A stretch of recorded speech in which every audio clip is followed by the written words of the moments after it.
Hello friends, जय Jagannath Manisha YouTube channel को आपन को स्वागत। आज बनेबा भेंडी मसला। चलतु देखा भेंडी मसला केमिति बना होची। कटा भेंडी आ दुईटी टमाटो आ एठी 4 रु 5टा कंचा लंका आ अदा रसुण पेस्ट आ पियाज धनिया पत्र नहीं जाइछि।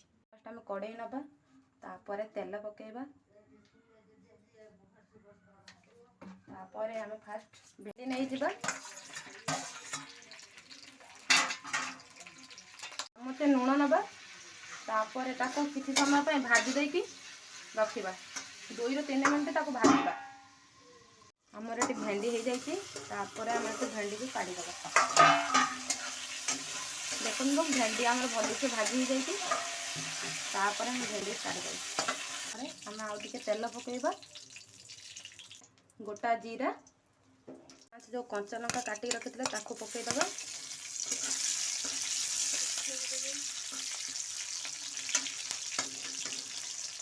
तापर एठी कटा पियाज नहीं दिबा, तो भली से भाजी दबा।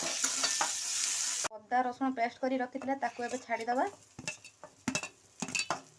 ताको टिके भली से गोळेइबा, पियाज सांगर जेमिते मिक्स हबो।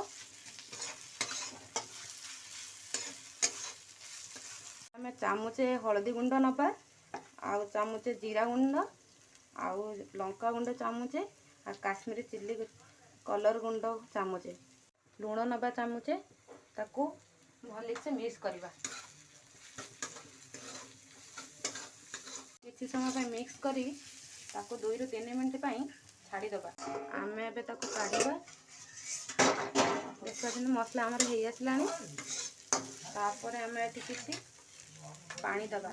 ठंडा पानी देबे नहीं, उषुम पानी देबे। मु एठी 3 चामच उषुम पानी दे जाइछि। तापर ताको मिक्स करबा। तापर ताको आ किछि समय पई ढांकी दे छाड़ी दबा। मसला हेई आसला,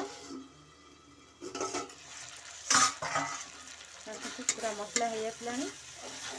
एबे आमे जो टमाटो रखिथिले ताको एबे छाड़ी दबा। आ चामुचे पानी दबा। तापर ताको भले से मिक्स करके पुणी 2 रु 3 मिनट पई ताको ढांकी दबा। एबे आमे देखिबा टमाटो हेई गला कि नहीं। देखन तो टमाटो भी हेई आसलानी। तापर आमे भेंडी जो भाजी के रखिथिले ताको एबे छाड़ी दबा। ताको भली से मिक्स कर दबा। आदेरे किछि पानी दबा। मु 3 रु 4 चम्मच पानी देइछि। ताको भली से मिक्स कर नबा। धनिया पत्र जो कटाई की रखिथिले ताको पकेइ दबा।